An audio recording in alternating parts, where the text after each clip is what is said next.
Students, आज हम लोग पढ़ने वाले हैं घर्षण के नियम के बारे में। जैसे कि आप लोग को पता होगा कि घर्षण में दो नियम होते हैं, एक होता है स्टैटिक घर्षण का नियम और दूसरा होता है गतिक घर्षण का नियम। इन दोनों नियमों को पढ़ने से पहले हम लोग कुछ पॉइंट्स को जानेंगे, क्योंकि इन्हीं पॉइंट्स पर बेस होने वाला है हमारा स्टैटिक घर्षण का नियम और गतिक घर्षण का नियम। तो सबसे पहला हमारा पॉइंट होता है कि घर्षण बल हमेशा वस्तु की गति की दिशा के विपरीत दिशा में कार्य करता है। इसका ये मतलब है कि अगर मान लीजिए कोई ये वस्तु है, अगर इस डायरेक्शन में अगर गति कर रहा है तो घर्षण बल उसका विपरीत दिशा में कार्य करता है। जैसे कि घर्षण बल हमारा इस दिशा में कार्य करेगा, बल हमारा इस दिशा में कार्य कर रहा है तो हमारा घर्षण बल किस दिशा में कार्य करेगा, उसके विपरीत दिशा में कार्य करेगा। पहला पॉइंट समझ गए। दूसरा पॉइंट हमारा ये कहता है कि घर्षण बल हमेशा लगाए गए बाह्य बल के बराबर होता है जो वस्तु को चलाने का प्रयत्न करता है। इसका मतलब ये है कि जितना भी आप बाहरी बल लगाएंगे किसी वस्तु पर, जितना भी आप लोग बाहरी बल लगाएंगे उतना ही बल आपका घर्षण भी लगाता है उस वस्तु पर। ठीक है, इसका मतलब बाह्य बल और घर्षण बल क्या होता है, दोनों बराबर होता है। और तीसरा इम्पॉर्टेंट पॉइंट ये है कि घर्षण बल संपर्क तलों की प्रकृति व स्थिति पर निर्भर करता है, परंतु उनके आकार और क्षेत्रफल पर निर्भर नहीं करता है। इसको मैंने इससे पहले वाला जो टॉपिक मैंने बनाया है घर्षण के ऊपर, उसको मैंने इस पॉइंट को बहुत अच्छे से क्लियर किया है, तो आप लोग डिस्क्रिप्शन बॉक्स के लिंक से जाकर देख सकते हैं। तो उसके बारे में मैं थोड़ा सा यहाँ पे आपको बता देता हूँ। घर्षण बल संपर्क तलों की प्रकृति व स्थिति पर निर्भर करता है।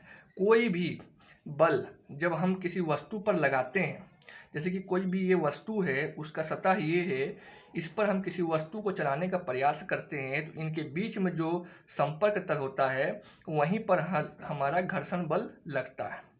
ठीक है, अब ये सतह या फिर ये वस्तु जितना खुरदुरा रहेगा, इसकी प्रकृति जितना खुरदुरापन रहेगा, जितना खुरदुरा रहेगा उसका घर्षण बल उतना ही अधिक होगा।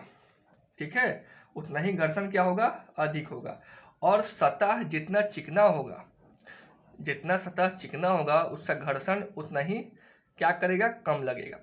ठीक है, यानी कि जो हमारा घर्षण बल होता है वो संपर्क तलों की प्रकृति और स्थिति पर निर्भर करता है, उनके आकार और क्षेत्रफल पर निर्भर नहीं करता है। कोई भी सतह जितना खुरदुरा रहेगा उसका घर्षण उतना ही अधिक होगा, और जो सतह जितना चिकना लगेगा उसका घर्षण बल उतना ही कम लगेगा। अब हम लोग पढ़ेंगे इनके नियम के बारे में। सबसे पहला हमारा जो नियम होता है वो आता है स्टैटिक घर्षण का। सबसे पहला नियम जो हमारा आता है वो किस पर आता है, स्टैटिक घर्षण पर। इसको इंग्लिश में भी हम लोग कहते हैं स्टैटिक फ्रिक्शन। ठीक है, इसको हम लोग पढ़ेंगे। इसको पढ़ने से पहले आप लोगों को कुछ पॉइंट जानना जरूरी है, स्टैटिक घर्षण के लिए भी और गतिक घर्षण के लिए भी। मान लीजिए कि ये कोई सतह है, ये कोई सतह है, इस पर कोई एक वस्तु रखा हुआ है, इसको हम लोग चलाने का प्रयास करते हैं तो घर्षण कब लगता है, कोई भी सतह पर कोई वस्तु को जब हम चलाने का प्रयास करते हैं तो उनके संपर्क तलों के बीच में ही घर्षण लगता है। तो ये कोई वस्तु है, ये कोई सतह पर रखा हुआ है, मान लीजिए कि वस्तु का नाम है ए। ठीक है, वस्तु का नाम क्या है, ए। ए कोई वस्तु है, इसके संपर्क तलों के बीच में मान लीजिए कोई घर्षण बल एफ है। घर्षण बल क्या काम कर रहा है, स्मॉल एफ। ठीक है, जब घर्षण बल स्मॉल एफ काम करता है और वस्तु कोई रखा हुआ है किसी सतह पर, तो वो उस सतह के नीचे की ओर क्या लगाता है, एक बल लगाता है, कुछ ना कुछ भार वो क्रिएट करता है। जैसे कि मान लीजिए ये कोई वस्तु है, इसको सतह पर रख दिए हम लोग, इसको हम लोग सतह पर रख दिए तो ये वस्तु नीचे की ओर कुछ ना कुछ भार लगाएगा, कुछ ना कुछ इसका वेट होगा, तो नीचे की ओर क्या लगाएगा, ये बल लगाएगा। तो वैसे ही कोई वस्तु किसी सतह के नीचे की ओर क्या लगाता है, बल लगाता है। तो न्यूटन के तीसरे नियम से हम लोग क्या जानते हैं कि कोई भी जो हमारा बल होता है वो जितना बल आप लोग किसी वस्तु पर लगाइएगा उतना ही वो वस्तु भी दूसरी ओर बल लगाता है, यानी कि प्रत्येक क्रिया के बराबर और विपरीत हमेशा प्रतिक्रिया होती है। तो न्यूटन का तीसरा नियम यहाँ पे फॉलो करता है। कोई वस्तु पर नीचे की ओर जब बल लगाता है तो वो सतह भी ऊपर की ओर एक बल लगाता है, ऊपर भी एक बल लगाता है, जिसको हम लोग आर से रिप्रेजेंट करते हैं, और इसी आर को हम लोग कहते हैं अभिलंब प्रतिक्रिया। इस आर को क्या कहते हैं हम लोग, अभिलंब प्रतिक्रिया। अभिलंब प्रतिक्रिया हम लोग कहते हैं। इसको एक बार फिर से समझ लिए। कोई एक वस्तु है किसी सतह पे रखा हुआ है, तो वो वस्तु नीचे की ओर क्या करेगा, बल लगाएगा, और न्यूटन के तीसरे नियम से वो सतह भी क्या करेगा, उस वस्तु के ऊपर बल लगाएगा, जो ये हमारा होता है अभिलंब प्रतिक्रिया। अब स्टैटिक घर्षण का नियम को हम लोग जानते हैं, बहुत ही आसान होता है। स्टैटिक घर्षण को हम लोग एफ एस से शो करते हैं। किसे शो करते हैं, एफ एस, स्मॉल एफ और एस से। एस क्यों आता है, क्योंकि इसका नाम में स्टैटिक एस से आता है इंग्लिश में, इसलिए हम लोग इसको एफ एस से शो करते हैं, रिप्रेजेंट करते हैं। स्टैटिक घर्षण का नियम ये कहता है कि सीमांत घर्षण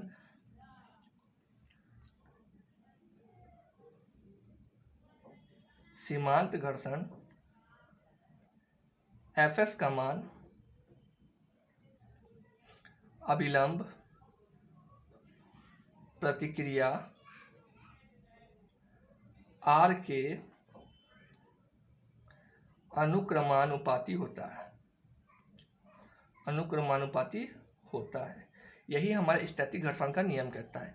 सीमांत घर्षण जो हमारा एफ एस, इसके वस्तु और उसके सतह के बीच में जो घर्षण लग रहा है, वो हमारा अभिलंब प्रतिक्रिया, यानी कि ऊपर की ओर जो सतह जब ऊपर की ओर जब बल लगाता है, यानी अभिलंब प्रतिक्रिया आर के अनुक्रमानुपाती होता है। तो इसको हम लोग कैसे लिख सकते हैं, एफ एस अनुक्रमानुपाती आर, ये हमारे अनुक्रमानुपाती का चिन्ह होता है। ठीक है। अब अनुक्रमानुपाती का चिन्ह को हम लोग को हटाना है, तो अनुक्रमानुपाती के चिन्ह को हम लोग को हटाने के लिए क्या लगाते हैं, कुछ ना कुछ एक नियतांक का यूज करते हैं। यहाँ पे नियतांक हम लोग किसका यूज करेंगे, म्यू एस का। ठीक है। अब नियतांक का यूज करेंगे, इसलिए यहाँ पे हमारा क्या होगा, अनुक्रमानुपाती का चिन्ह हट करके बराबर का चिन्ह लग जाएगा। ये हमारा म्यू एस क्या होता है, म्यू एस जहाँ पे हमारा स्टैटिक घर्षण गुणांक होता है। ठीक है। F S is equal to mu S R, यही हमारा एक्चुअल में नियम होता है। अब यहाँ पे स्टैटिक घर्षण गुणांक क्या होता है, म्यू एस। इस म्यू एस का मान को हम लोग को निकालना रहता है। इस म्यू एस का मान को कैसे निकालेंगे हम लोग, इस म्यू एस का मान को निकालने के लिए हम लोग को आर का क्या करना पड़ेगा, पक्षांतर करना पड़ेगा। आर को पक्षांतर करेंगे उधर, तो आर क्या होगा, इधर गुणा में है तो उधर जाके क्या हो जाएगा, भाग में हो जाएगा। ये हमारा स्टैटिक घर्षण गुणांक होगा। या फिर हम लोग स्टैटिक घर्षण गुणांक को क्या कह सकते हैं, यहाँ पे स्टैटिक घर्षण गुणांक जो हमारा होता है वो म्यू एस, इसका मतलब कि सीमांत घर्षण, सॉरी एफ एस, इसका मतलब सीमांत घर्षण, और बटे में क्या है, अभिलंब प्रतिक्रिया, अभिलंब प्रतिक्रिया। इसका मतलब ये है कि स्टैटिक घर्षण का जो हमारा मान होता है वो सीमांत घर्षण और अभिलंब प्रतिक्रिया के अनुपात के बराबर होता है। यही हमारा स्टैटिक घर्षण गुणांक होता है, और यही हमारा स्टैटिक घर्षण का नियम होता है। अब हम लोग पढ़ेंगे गतिक घर्षण का नियम या kinetic friction, law of kinetic friction. Same इसी प्रकार से ही गतिक घर्षण का नियम, गतिक घर्षण का नियम, या हम लोग इसको कहते हैं काइनेटिक फ्रिक्शन। ठीक है। अब हम लोग यहाँ पे जानेंगे, उसी इमेज को फिर से बनाता हूँ मैं, फिर से समझने के लिए। ये कोई सतह है और ये कोई वस्तु है, इनके संपर्क तलों के बीच में एक बल कार्य करता है, इसको हम गतिक घर्षण कहते हैं। गतिक घर्षण किसे कहते हैं, जब हम किसी वस्तु को किसी सतह पर चलाने का प्रयास करते हैं तो वो वस्तु सीधे उस सतह पर चलने लगती है, तो उसको हम लोग गतिक घर्षण कहते हैं। तो उसके बीच में जो घर्षण कार्य करता है वो उसको हम लोग किससे शो करते हैं, एफ के से। जिस प्रकार एफ एस से हम लोग स्टैटिक घर्षण को शो करते हैं, उसी प्रकार एफ के से हम लोग गतिक घर्षण को शो करते हैं। क्योंकि यहाँ पे के का क्यों आता है, क्योंकि यहाँ पे इंग्लिश में काइनेटिक फ्रिक्शन नाम है, तो काइनेटिक से के को लिया गया है। ठीक है, एफ के। अब जो वस्तु नीचे की ओर जितना बल लगाता है तो निचली सतह भी उस वस्तु पर बल लगाता है, जिसको हम लोग आर से रिप्रेजेंट करते हैं। ठीक है।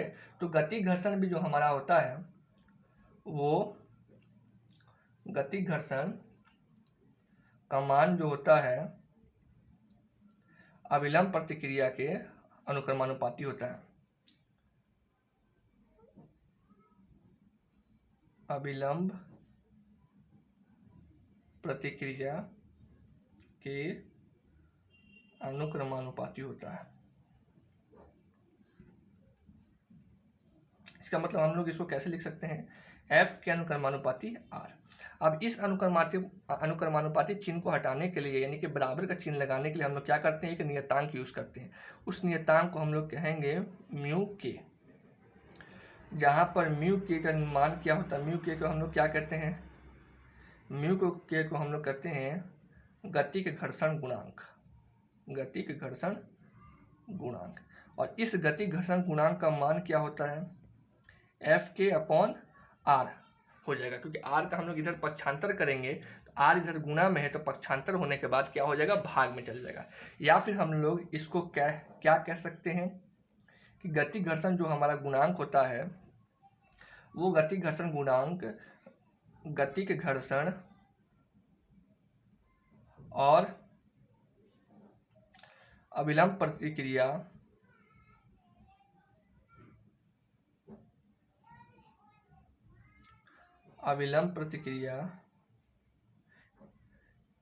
के अनुपात के बराबर होता है। गति घर्षण गुणांक गति के घर्षण और अविलंब प्रतिक्रिया के अनुपात के बराबर होता है। यही हमारा गति घर्षण का नियम होता है।